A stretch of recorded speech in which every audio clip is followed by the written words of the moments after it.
Le sacre disputé Budapest, théâtre d'un choc des dynasties naissantes. À 8 jours du coup d'envoi, l'Europe du football vibre déjà à l'unisson. La finale de la Ligue des Champions 2025 à 2026 promet d'entrer dans la légende. Le samedi 30 mai prochain, à 18h précise, le Puskás Arena de Budapest accueillera l'un des duels les plus dichotomiques de l'histoire récente de la compétition.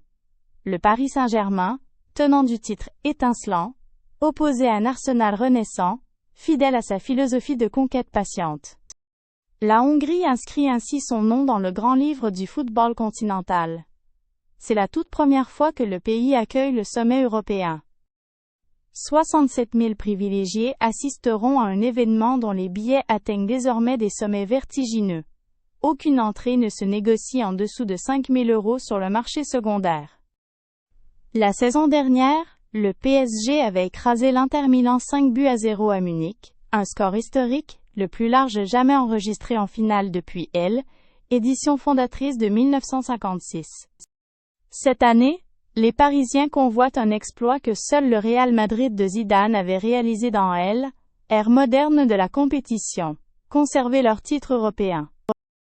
Le chemin parisien jusqu'à Budapest aura été pavé d'une intensité dramatique remarquable. En demi-finale, les hommes de Luis Enrique ont sorti le Bayern Munich au terme d'une double confrontation d'une rare densité, 6-5 sur l'ensemble des deux matchs, conclu par un match nul d'un but partout à l'Allianz Arena.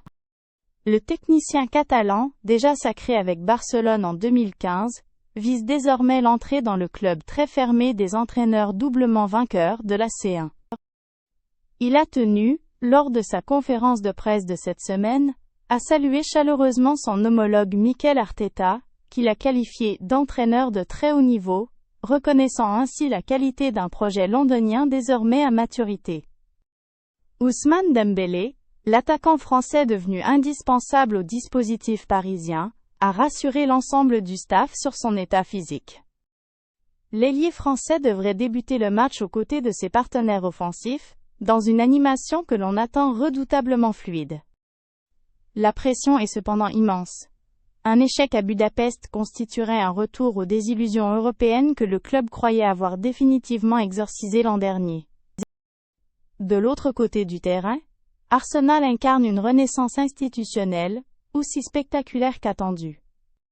Les Gunners ont survolé la phase de ligue avec une statistique sans précédent dans l'histoire récente, 24 points sur 24 possibles, soit 8 victoires en 8 rencontres. Cette domination quasi mathématique témoigne de la cohérence remarquable, insufflée par Mikel Arteta, depuis son arrivée à la tête du club du nord de Londres. En demi-finale, Arsenal a éliminé l'Atlético Madrid de Diego Simeone au terme d'un duel tactique fascinant. Un score cumulé de 2-1, scellé par une victoire 1-0 au match retour le 5 mai. Pour le club anglais, il s'agit de la première finale européenne depuis 2006, et la défaite face au Barcelone de Ronaldinho, au Stade de France. 20 années d'attente, 20 années de reconstruction patiente, qui pourraient enfin trouver leur consécration sur le sol hongrois. Les 16 824 billets attribués au club londonien se sont volatilisés en quelques heures, preuve d'une ferveur populaire à son paroxysme.